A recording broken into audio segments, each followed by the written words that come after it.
안녕하세요. 임플란트 타이거입니다. 2023년부터 교육급여가 바뀝니다. 그렇기 때문에 반드시 지금까지 교육급여를 받으셨던 분들, 그리고 올해부터 교육급여 신청하셔야 되는 분들은 오늘 이 내용을 정확하게 확인하셔야 됩니다. 자, 교육급여라는 것은요, 교육부 그리고 우리나라에 있는 17개 시도교육청, 한국장학재단에서 실시하고 지원하는 사업인데요. 지금까지는 계좌 이체 방식으로 지원되었습니다. 그렇지만 앞으로 계좌가 아닌 바우처 방식으로 지급되는데요. 그렇기 때문에 교육급여 바우처는 카드 포인트 형태로 이용 가능합니다. 그렇기 때문에 허용된 가맹점 안에서만 사용 가능한데요. 지금까지 교육급여를 받고 계셨다면 이분들은 신청하지 않아도 자동 신청되는 것 아니냐 착각하시는 분들 많습니다. 반드시 다시 한번 바우처를 신청해 주셔야 됩니다.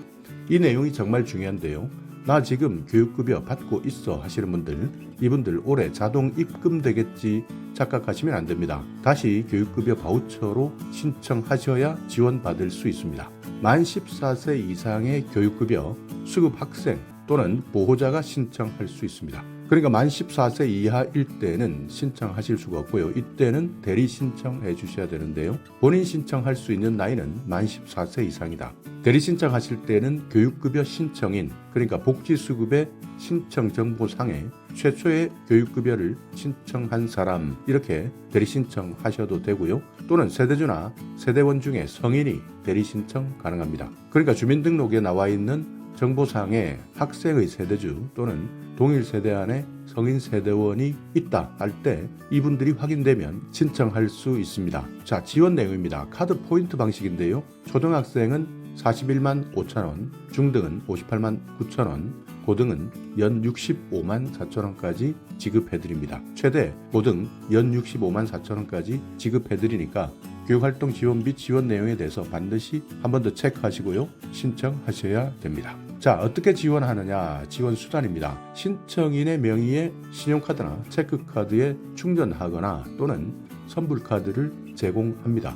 기본적인 원칙은 신청인 명의의 신용카드, 체크카드에 바우처 포인트를 충전하는 것이고요. 온라인 신청하시게 되면 2일에서 5일 이내에 카드 포인트가 충전되는 겁니다. 교육급여 바우처 이용 가능한 카드사가 대부분의 카드사 이용 가능합니다. KB, NH농협, 롯데, 삼성, 신한, 우리, 하나, 현대카드 이용 가능하시고요. 6월부터 우리은행에서는 자체 브랜드 카드가 나올 예정입니다. 그 전까지는 우리은행 BC카드로 이용 가능합니다. 그 외에 IBK, 새마을금고, 수협, 우체국, 신협, 부산은행, 광주은행, 제주은행, 전북은행 이렇게 교육바우처 이용 가능합니다. 자, 사용할 수 있는 곳 어디냐? 어디에서 사용할 수 있느냐? 유흥이나 사행업종, 청소년 출입 불가 장소, 상품권이나 성인용품 판매점 이런 곳은 사용하지 못하지만 나머지는 대부분 사용 가능합니다. 카드사의 세부 업종 분류 방식이 있는데요. 여기에 따라서 조금씩 다를 수 있기 때문에 이 내용은 사전에 한 번 더 확인해 보시기 바랍니다. 예를 들어서 하나카드 같은 경우에는요, 유흥업종 사용하지 못하도록 되어 있고요.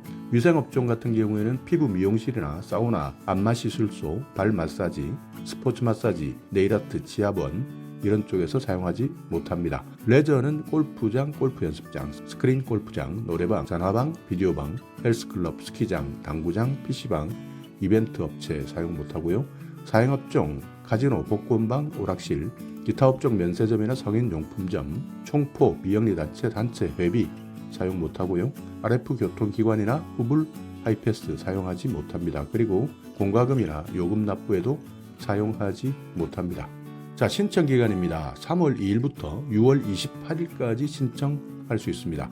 매일 아침 9시부터 밤 10시까지 신청 가능한데요. 신청 기간은 사전 등록 그리고 본 신청 이렇게 구분해서 운영하고 있습니다. 사전 등록 기간은 3월 20일까지고요. 기존에 교육급여를 받고 있던 사람들, 이분들이 사전 등록 기간 중에 바우처 신청을 완료했을 때는 3월 중에 카드 바우처 포인트를 우선 배정할 예정입니다. 그러니까 만약 지금 기존에 교육급여를 받고 계시는 가정이다 한다면요, 3월 20일까지 우선적으로 사전 등록하시면 3월 중에 카드 바우처 포인트가 먼저 배정된다 하는 내용도 기억해 두시고요. 본 신청 기간은 3월 29일부터 6월 28일까지입니다.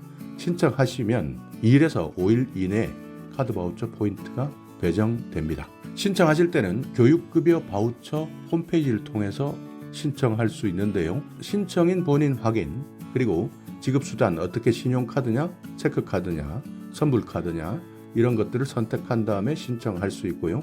만약 바우처가 배정된다면 이후에 지급수단은 변경할 수 없습니다. 사용하시는 기간은 내년 8월 31일까지입니다. 이때까지 만약에 바우처를 사용하지 못한다면 남아있는 금액은 모두 소멸됩니다. 그리고 만약 온라인으로 신청하는 것이 어렵다 하신다면 살고 계시는 주민센터를 통해서 안내받으셔도 되니까요. 만약 온라인을 통해서 신청하는 것이 어렵다 하시는 분들은 주민센터를 통해서 신청하시기 바랍니다. 2023년 교육급여 바우처 반드시 신청해야 된다. 이번부터 현금 계좌입금이 아닌 바우처 포인트 형태로 지급되기 때문에 기존에 받았다 하더라도 꼭 다시 한번 신청해야 된다. 이 부분을 절대 놓치지 않으셔야 됩니다. 그래야 초등학교 41만 5천 원, 중등학교 58만 9천 원, 고등학교 65만 4천 원까지 교육활동 지원비를 받을 수 있습니다. 자, 교육급여 2023년 처음으로 신청하시는 분들도 계실 겁니다. 이분들은 반드시 기준 중위소득에 대해서 확인하셔야 되는데요. 전체적으로 2023년 기준 중위소득은 지난해 비해서 5.47% 정도 인상되었습니다. 그러니까 지난해 신청하셨다가 탈락하신 분들도 계실 겁니다. 이런 분들은 반드시 중위소득이 어떻게 변했느냐 확인해 보셔야 되는데요. 중위소득은 가구소득의 중간값이다 이렇게 보시면 됩니다. 자, 그렇다면 교육급여는요 기준 중위소득의 50% 미만에 한해서 지원되는데요. 1인 가구 같은 경우에는 138,946원까지입니다. 그러니까 이 이하의 소득으로 계산되어야 지원할 수 있고요. 2인 가구는 172만 8,077원입니다. 3인 가구는 221만 7,408원, 4인 가구는 270만 482원, 5인 가구는 316만 5,344원, 6인 가구는 361만 3,991원까지입니다. 그러니까 이 금액의 기준에서 내가 기준 중위소득 50%에 해당되면서 아이들이 있다. 그러니까 초등학교, 중학교, 고등학교를 다니고 있는 아이들이 있다면 신청할 수 있는 자격이 되는 겁니다. 그렇기 때문에 올해 교육급여 신청하시게 되면 지난해 내가 이 기준 때문에 탈락했다 하는 분들은 한 번 더 신청해 보시고요. 신청하시게 되면 지난해 대비해서 초등학생은 25.4% 인상되었습니다. 중학생은 26.4% 인상되었고요. 고등학생은 18.1%가 인상된 금액으로 지원받는다는 겁니다. 그렇기 때문에 지난해 신청하셨다가 탈락했기 때문에 올해 신청해도 똑같을 것이다 생각하시면 안 되고요. 그만큼 급여 기준도 달라졌고 지원 금액도 달라졌다고 하는 것도 꼭 기억해 두셨다가 반드시 신청하시고 혜택 받으시기 바라겠습니다. 자, 오늘 영상 여러분께 조금이나마 유익한 정보가 있었다면요. 오늘도 구독 그리고 좋아요 부탁드리겠습니다.